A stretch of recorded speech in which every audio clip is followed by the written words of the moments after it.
Chris here, Nice Garage. Hey, my 2013 CRF250L. A while back, I changed the headlight. What I ended up doing was putting an H4 yellow, like a light you would use in a fog light.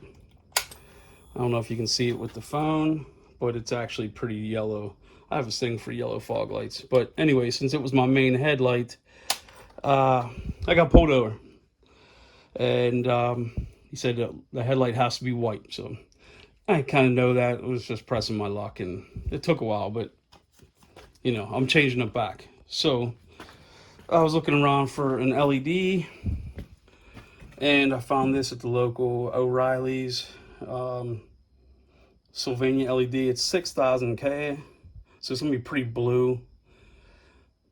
The entire on the Kelvin scale, so it says cool white, but you know what that means. It's gonna be a lot more blue. I don't care as long as I don't get pulled over. So this is what it looks like. Little fan code. It was $100 for the two lights. So I'm gonna give one to my buddy who has a 2020 CRF250, and so he can have an LED headlight also. Yep, so I'm gonna go ahead and install it. All right, there are 4 10mm bolts that hold this headlight assembly on. There's a bolt here, there's a bolt down in there if you can see it, and then there's 2 matching on the other side, and this whole assembly will pop off.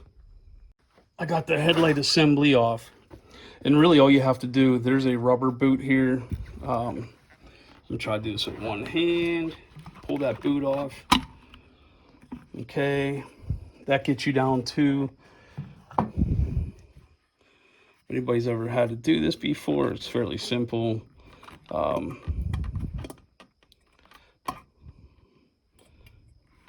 Pull that out. Out comes either the OEM light, or in this case, this aftermarket fog light. So I'm going to save that because there's nothing wrong with it. I'm going to go ahead and pop this in. Now with a halogen or quartz or whatever they call those old lights, you don't want to touch the lamp. With this one, it probably doesn't matter, but just in case, I'll make sure I don't touch it. So let me put that in. That goes around there. Make sure that doesn't pinch the wire. There we go.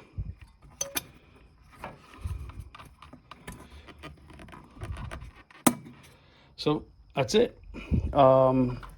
Now I'm going to get crafty with this boot, because the back of this with the fan is a lot bigger than that. And I really don't want to destroy this. See the opening right here and the opening there. Now, if this is to keep it, I'm sure to keep water out and everything else, and you know, obviously it's an off-road machine. So I think what I'm going to do is I'm going to forgo putting this back on and see if I can get a replacement that I can cut out the center. I don't really take this in majorly off-road, so I'm not concerned with water getting into it right now, but I am going to order something. And it looks like that light isn't sitting down in there. Looks like it's a little crooked. All right, so I'm going to play with this for a little bit. Yeah, this wasn't sitting properly, so I just pulled this back out, got this around the wire, moved it around a little bit, and it's seated properly.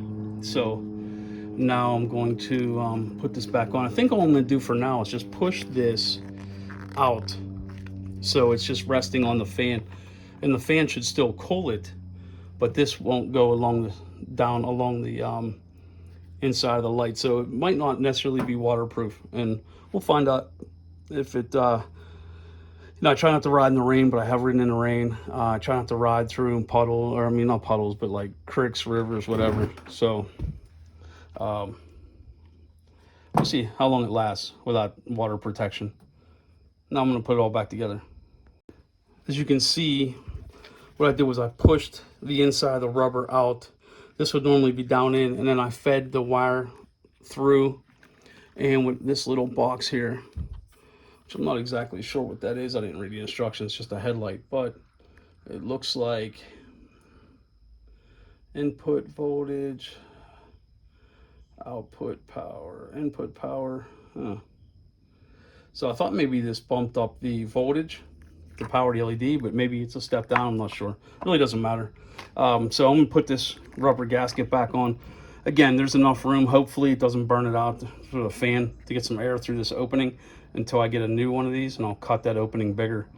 And then I'll go ahead and plug this. This just plugs right into the factory harness that plugged, that plugged in the back of the other headlight, the other H4 lamp.